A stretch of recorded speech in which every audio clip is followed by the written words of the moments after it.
Chờ đợi bao lâu anh không nói ra, nghe trong lòng ôi sao xót xa. Vì sao khoảng cách đôi ta xa quá, biết đâu tình yêu ta mau nhạt nhòa. Vẫn nơi đây chỉ còn mỗi anh và ngày buồn mang theo cơn gió lạnh.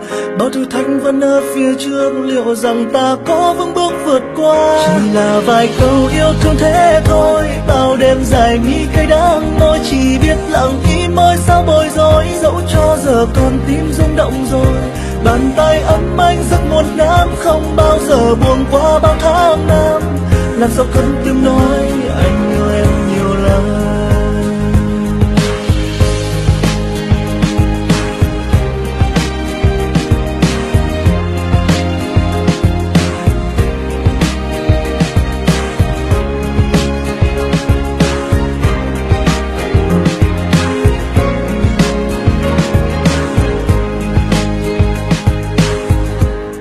Một lời anh chưa thể nói với em, chúng ta quen nhau lâu rồi.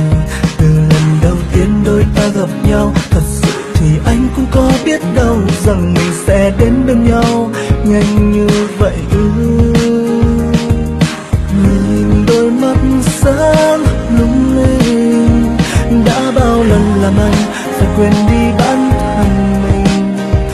Dù trời mưa rơi, hai đứa hai nơi, nhưng em vẫn mang cho anh cảm giác ấm êm và xua tan hết chơi vơi. Chờ đợi bao lâu anh không nói ra, nghe trong lòng ôi sao xót xa. Vì sao khoảng cách đôi ta xa quá, biết đâu tình yêu ta mau nhạt nhòa.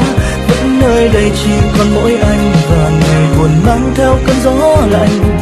Bao thử thách vẫn ở phía trước, liệu rằng ta có vững bước vượt qua. Chỉ là vài câu yêu thương thế thôi, bao đêm dài mi cay đắng môi. Chỉ biết lặng im ơi sao bối rối, dẫu cho giờ con tim rung động rồi.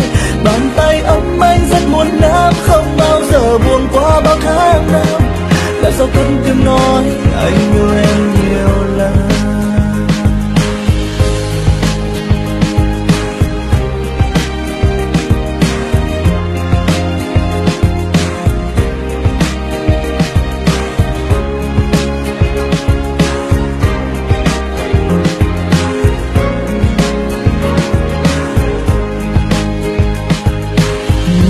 Đôi mắt sáng lung linh, đã bao lần làm anh phải quên đi bản thân mình.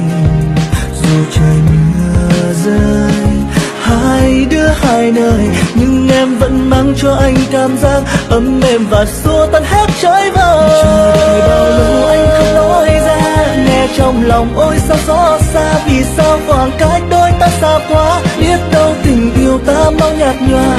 Vẫn nơi đây chỉ còn mỗi anh và ngày buồn mang theo cơn gió lạnh. Bao thử thách vẫn ở phía trước, liệu rằng ta có vững bước vượt qua. Chỉ là vài câu yêu thương thế thôi, bao đêm dài mi cay đắng môi. Chỉ biết lặng im ơi sao bối rối, dẫu cho giờ con tim rung động rồi. Bàn tay ấm anh rất muôn năm, không bao giờ buông qua bao tháng năm. Làm sao cất tiếng nói anh yêu em nhiều lắm. Yêu mỗi em thôi, và mãi yêu chỉ mỗi em trong đời. Anh rất yêu em nhưng chẳng thể nói. Chờ đợi bao lâu anh không nói ra, nghe trong lòng ôi sao xót xa. Vì sao khoảng cách đôi ta xa quá, biết đâu tình yêu ta mau nhạt nhòa. Vẫn nơi đây chỉ còn mỗi anh và ngày buồn mang theo cơn gió lạnh.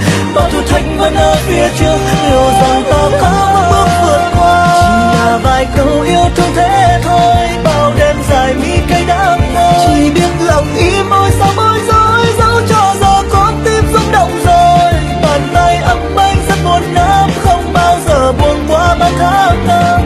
Làm sao cất tiếng nói anh yêu em nhiều lắm.